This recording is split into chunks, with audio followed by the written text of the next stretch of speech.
네, 안녕하십니까, 여러분. 태양광입니다. 오늘은 2024년 3월 18일입니다.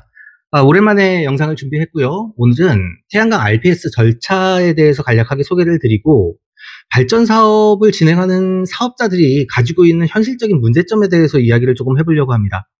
지금 태양광 발전 사업을 하시는 분들이 업무 절차상 어려움들을 되게 많이 이야기를 하고 있는데, 이게 예전부터 그냥 쭉 이어져 왔던 문제라기보다는 요즘에 새로 나온 문제들도 조금 있고, 사업자들이 안정적으로 산업을 육성시키고 성장시키기 위해서 들어와야 되고 민간의 투자를 유도해야 되는데, 걸림돌이 되는 것들이 어떤 것들이 있는지 한번 이야기를 해보면, 지금은 아니더라도 앞으로 산업이 다시 육성이 되고 좋아질 때 이런 문제점들을 인식을 하고 개선 방안들을 같이 한번 도출을 해보면 좋지 않을까 싶어서 영상을 준비했습니다.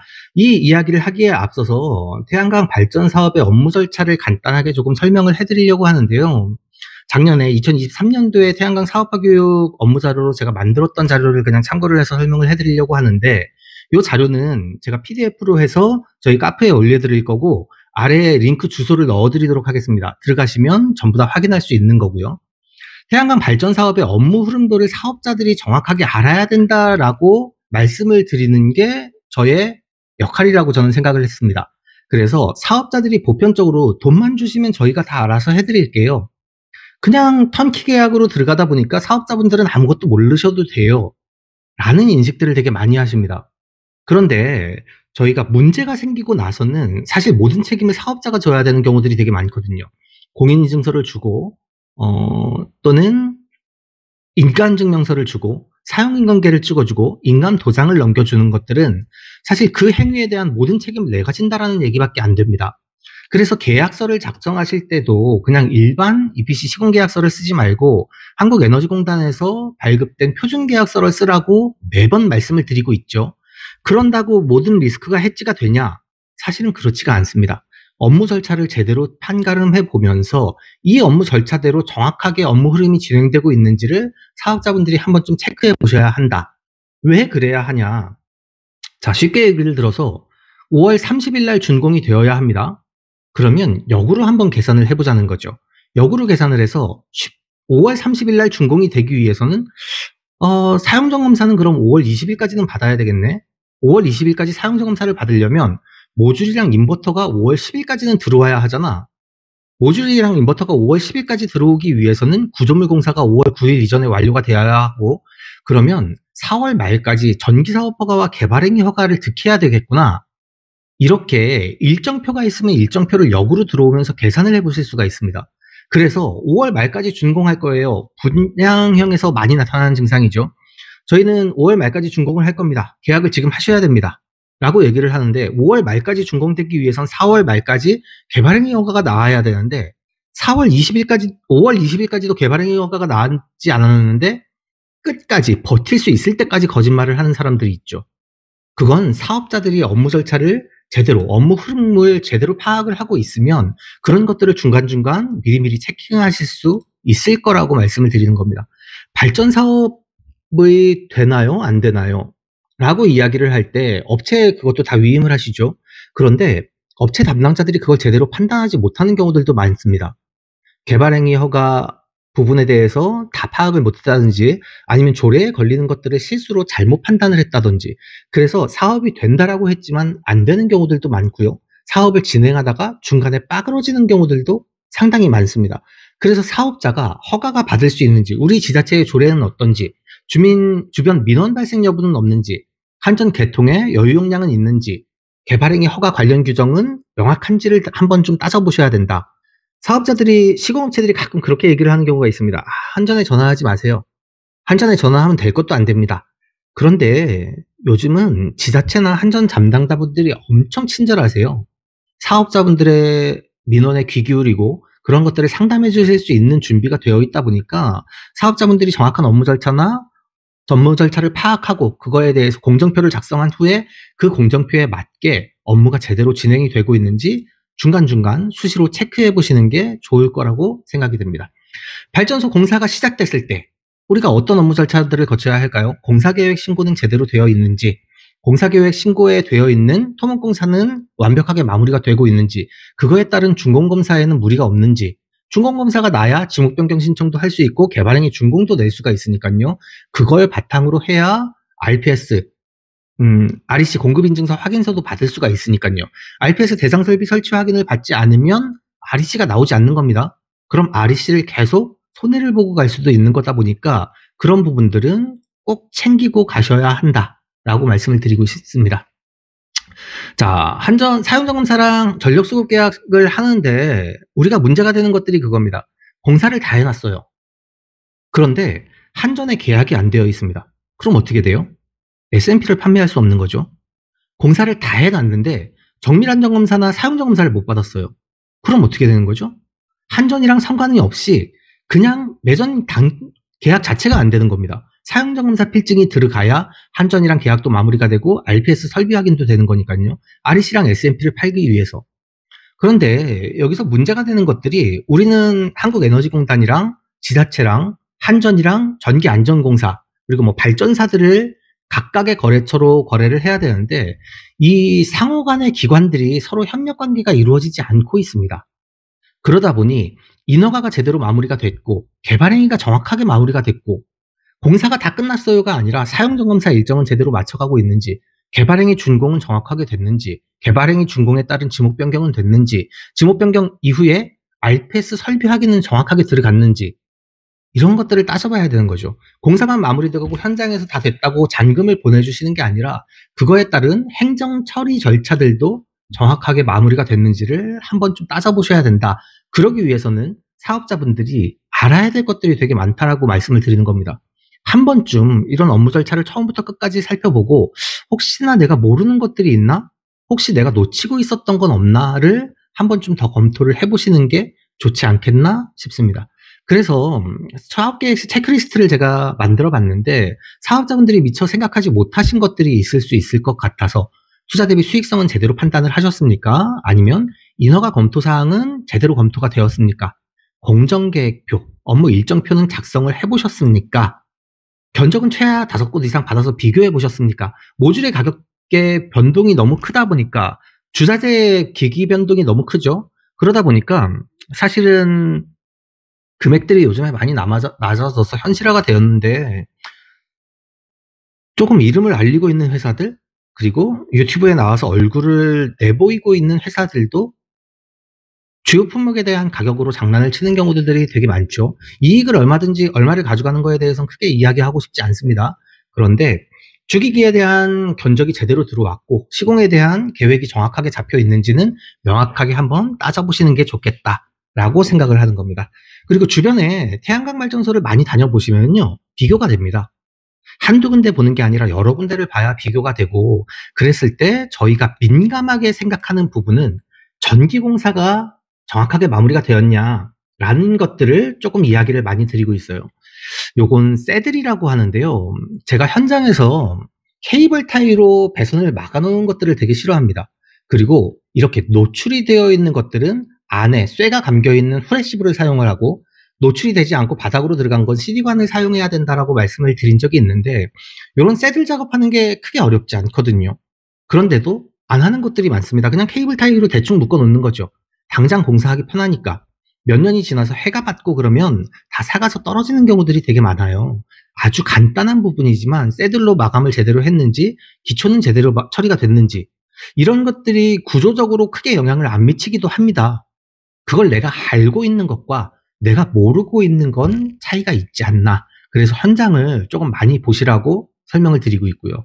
RPS 정책을 이해하고 변경되는 제도에 따른 수익성 변화를 고려하셨습니까? 라는 얘기를 매번 드릴 수밖에 없는 게 태양광 발전소는 언제 어느 때 어디에 어떻게 설비를 하는지에 따라서 투자비와 수익성이 계속 달라집니다. 그렇다 보니 내가 어떤 정책을 들어가서 어떤 정책에 적용을 받고 어떻게 이용을 하고 어떻게 운영을 해나갈지 S&P와 REC의 수익 구조는 어떻게 되는지는 변동되는 기준에 따라서 알아봐야 되죠. 지금도 누군가 S&P 150원이고 REC는 70원이에요. 220원 이상 받을 수 있어요. 공사비는 1억이면 하는데요. 라고 얘기를 하는 것만 가지고 수익성을 판단을 하면 너무 높은 수익성의 기대 수익률을 가져가게 되니까 최소한 미니멈의 기준으로 수익성을 한번 판단해 보십사 라고 말씀을 드리고 있습니다. 일정에 맞게 주요 제품들이 발주가 되었습니까? 매우 중요한 거죠. 모듈이랑 인버터를 사업자가 발주를 안 한다면 시공회사에서 발주가 정확하게 돼서 정확한 일정에 들어오는지를 미리미리 한번 따져봐야 됩니다. 그런 나쁜 놈들이 있었어요. 다 계약이 됐다. 모든 게 발주가 끝났다. 계약금은 다 줬다라고 하지만 실질적으로 주지 않은 것들이 있다 보니까 발주서나 시공회사 아니면 제품 제조회사들이 정확하게 제품을 준비하고 있는지도 한 번쯤 따져볼 수 있다면 좋지 않겠나라고 생각을 하는 거죠. 태양전지 모듈과 구조물 시공은 올바르게 되고 있습니까? 자, 현장에서 백시트 긁히고 마이크로 크랙 나오고 모듈 깨지고 시공, 전기공사에서 스트링 제대로 연결 안 하는 경우들 되게 많습니다. 그래서 사업자분들은 제가 현장 다니면 우리가 전기공사를 잘 모르다 보니까 사업자님한테 이렇게 볼팅 되어 있는 것들 손으로 만져보고 다니시라고 말씀을 드려요. 그러다가 단 하나라도 빠져 있으면 시공업체에 빠진 데를 내가 확인을 했다. 사진을 찍어주던지 저기가 아니라 어딘가에 내가 시공 빠진 걸 봤는데 어딘지 못 찾았다. 다시 한번 확인을 해줘라. 라고 얘기를 하면 모든 볼트를 다시 한번 점검을 할 수 있다 보니까 이런 부분들, 특히나 높게 설비되어 있는 부분들은 더욱 민감하게 따져봐야 되는 게 아닌가라고 생각이 됩니다. 전기공사는 전기안전공사의 시공 기준에 부합하게 되었습니까? 사용자공사 못 받으면 말짱 도루묵입니다. 시공 다 해놨어도 그런 불상사가 일어나지 않도록 확인을 해보는 게 좋다. 준공사료는 완벽하게 처리하고 있습니까? 개발행위 준공, 사업개시 신고는 처리했습니까? 잘 모르시죠? 업무 절차에 이것까지 포함되는지. 한전과 계약하고 S&P 거래를 위한 계약은 완벽하게 체결되었습니까? 다음 달부터 S&P를 우리가 받아야 되는데 그게 안 받으면 매출이 안 나오는 거니까 손해가 되겠죠. 사용자 검사 후 1개월 이내에 RPS 설비 확인 신청이 완료되었습니까? 사업자가 확인을 해야 되는 겁니다. REC 안 받아도 돼. 나는 늦어져도 괜찮아. 매출이 50% 줄어도 돼. 그럼 안 하셔도 되죠. 그게 아니라면 정확하게 업무가 됐는지, 내 공인인증서로 시공업체에서 대행을 하고 있다면 정확하게 대행이 마무리가 됐는지를 한번 좀 확인하시는 게 좋다. RPS 거래를 위한 준비를 하셨습니까? 공인인증서만 보내주고 업무를 위임했다면 그 책임까지 사업자가 져야 되는 겁니다. 발급된 REC는 3개월에 한 번씩 확인을 하고 3년에 한 번 이상 거래를 완료해야 됩니다. 현물거래 또는 장기거래 계약 시장에 참여를 위한 준비를 하고 있습니까? 나는 그냥 무조건 현물에 갈 거야가 아니라 어떤 계획과 플랜을 가지고 들어가는지에 대해서 한번 좀 따져보셔야 된다. 자, 준공된 태양광 발전소에서 발생하는 문제점은 준공 후 6개월 이내가 90% 이상입니다. 발전량이 너무 적어. 분명히 발전량이 어느 정도 이상은 나와야 되는데 발전량이 너무 적어. 그러면 이게 지형적인 문제라면 건드릴 수가 없겠지만 스트링, 전기적인 문제라면 미리미리 고쳐야 하거든요. 그리고 인버터, 접속반 이런 설계에 문제가 있을 수도 있다 보니까 발전량이 적정하게 나오는지 한번 좀 확인을 해보시는 게 좋다라고 생각이 되는 겁니다. 자, 인허가 관련 법률에 대해서도 한번 좀 이해를 하고 가셔야 할 것 같고 자료를 올려드릴 거니까 한번 보시면 될 것 같고요. 개발행위 허가에 대해서도 매우 민감하게 따져야 되는 부분입니다. 오늘 이제 이슈로 이야기를 하고 싶은 부분이 이 부분이었습니다. 사업주가 공사업체에 턴키로 공사를 발주를 했습니다. 그런데 공사업체에서 문제가 발생을 하면 어떻게 될까요? 공사업체가 공사를 하다 말고 부도가 났어요. 그럼 사업자가 할 수 있는 게 있습니까? 거의 없습니다. 왜냐하면 사업자는 공사업체와 1:1 계약을 하고요. 공사업체가 각 개발행위 업체, 모듈 업체, 인버터 업체, 구조물 제작업체, 구조물 시작업체, 전기 시공업체, 사용전 검사 신청하고 한전 개통 연계 신청하고 RPS 설비 확인까지 전부 다 해버리는 거죠. 이걸 계약 이행보험증권이나 성급금 이행보험증권, 하자보험증권으로 리스크를 해지할 수 있느냐? 그건 완전히 최소한의 방어장치밖에 안 됩니다. 그동안 누적되는 피해들을 사업자가 고스란히 안고 가야 될 수도 있는 거죠. 그런데 요즘은 모듈이랑 인버터를 제조사에서 판매를 안 합니다. 전부 다 대리점 판매를 하죠. 저도 제조사에 있어 봤다 보니까 한편으로 이해하는 부분이 있습니다. 제조사는 물건을 팔고 100%를 현금 판매를 할 수 없다 보니까 대출이나 대환을 금리를 끼고 물건을 판매를 하는 경우가 많은데 1년에 한두 개만 사고가 터져도 제조사에서는 큰 피해가 되거든요. 그러다 보니까 메이저 어느 정도 금액적인 리스크 해지를 할 수 있는 기업들을 총판 개념으로 주고 거기에서 다시 판매처들을 뿌리게 됩니다. 그러면 모듈을 우리가 샀어요. 그래서 공사가 어느 정도 시공이 완료가 됐습니다. 그런데 시공업체가 갑자기 부도가 난 겁니다. 사용자 검사 신청하기 전에. 그럼 사업주가 이걸 마무리를 해야 되는데 다른 시공업체를 데리고 오던가. 그럼 모듈 업체에서 인증서랑 스프리시트, 모듈에 대한 성능 데이터를 다 보내줘야 사업주는 그걸 가지고 사용자검사를 신청할 수가 있거든요. 근데 공사업체가 부도가 나니까 그걸 안 주는 경우가 생겼습니다. 왜냐하면 모듈 대리점에서 모듈을 생산하는 업체에 주지 마라, 이거 사업자한테.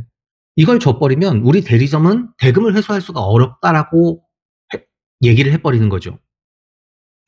그러면 대리점의 입장이 이해가 안 되는 게 아니죠. 시공업체가 물건 다 받고 시공 다 해놓고 가져가서 우리는 물건을 떼올 수도 없어.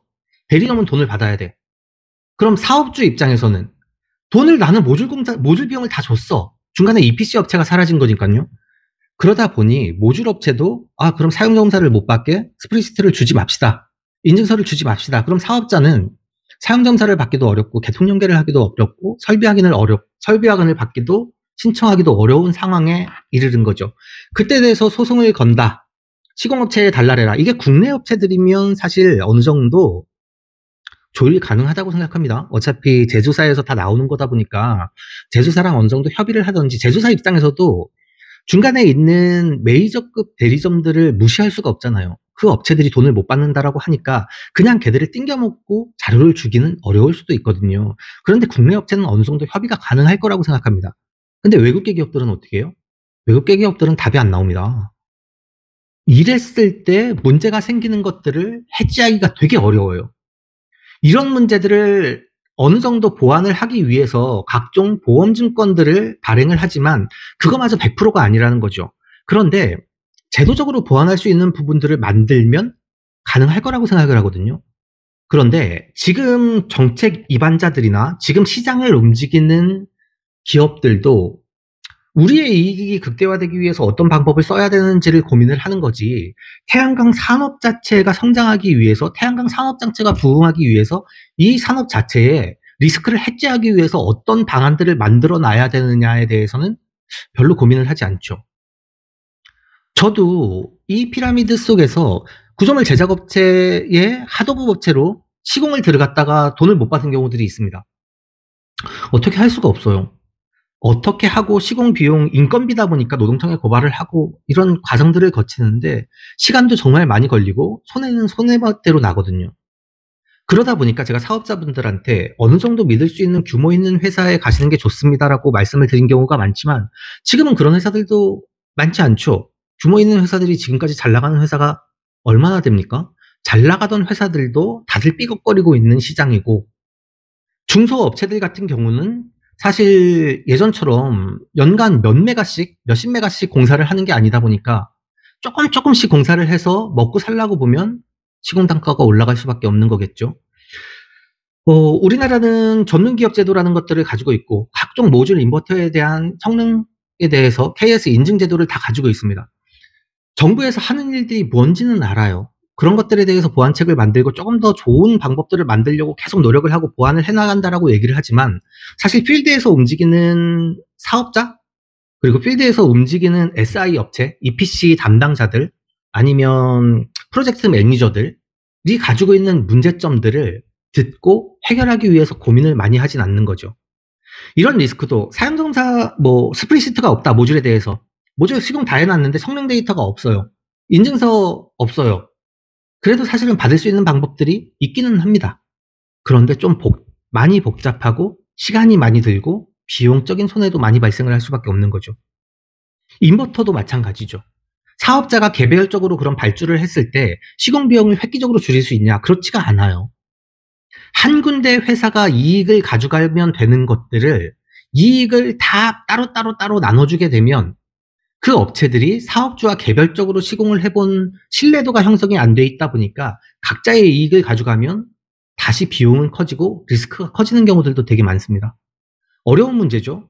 정말 믿을 수도 있는 EPC 업체를 하나 가지고 들어가서 아무것도 고민을 하지 말고 조금만 비용이 더 들더라도 나는 하겠다라는 생각들을 많이 가지고 계실 텐데, 사실 중간에 모듈이나 인버터에서 사고가 터진다?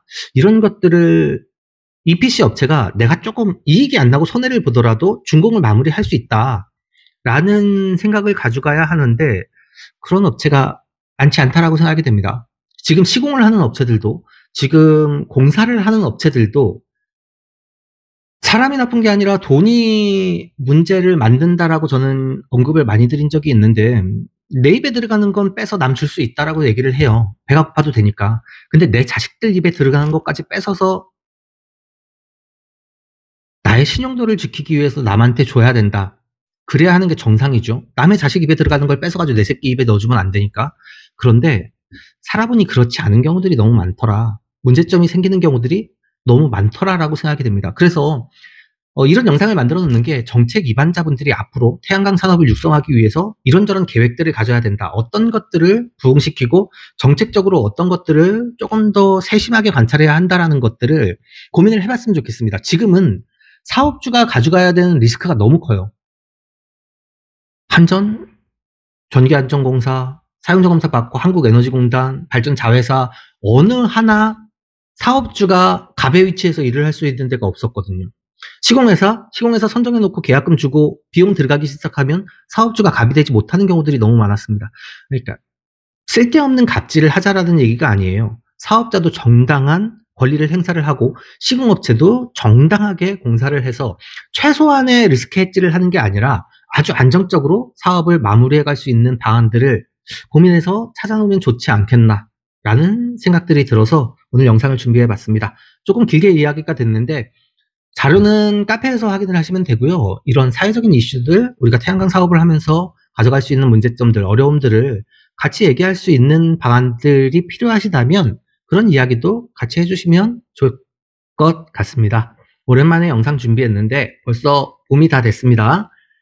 즐거운 일들 많이 있으셨으면 좋겠고 태양광 산업은 다시 일어설 날들이 있을 겁니다. 지금 어렵게 힘겹게 버티고 있는 시공회사들도 조금 지나면 더 좋은 일이 있지 않을까요? 그런데 그 상황 속에서 또다시 나쁜 놈들이, 사기꾼들이 들어와서 활개치지 못하도록 제도나 정책을 조금 더 꼼꼼하게 보완해서 신뢰할 수 있는 태양광 산업이 신뢰할 수 있게 참여를 하고 그를 기반으로 성장해 나갈 수 있길 기대합니다. 오늘도 영상 끝까지 들어주셔서 감사합니다. 다음에도 유익한 내용으로 인사드릴 수 있도록 하겠습니다. 고맙습니다. 가짜뉴스와 잘못된 정보들이 넘쳐나고 있습니다. 스팸과 사기꾼 예방을 위해서 참여가 필요합니다. 첫 번째, 3개의 점을 눌러주세요. 두 번째, 신고를 클릭해주세요. 세 번째, 스팸 또는 오해 소지가 있는 컨텐츠를 선택하세요. 네 번째, 대량 광고 또는 사용자를 현혹하는 컨텐츠를 클릭하세요. 다섯 번째, 싫어요를 눌러주세요.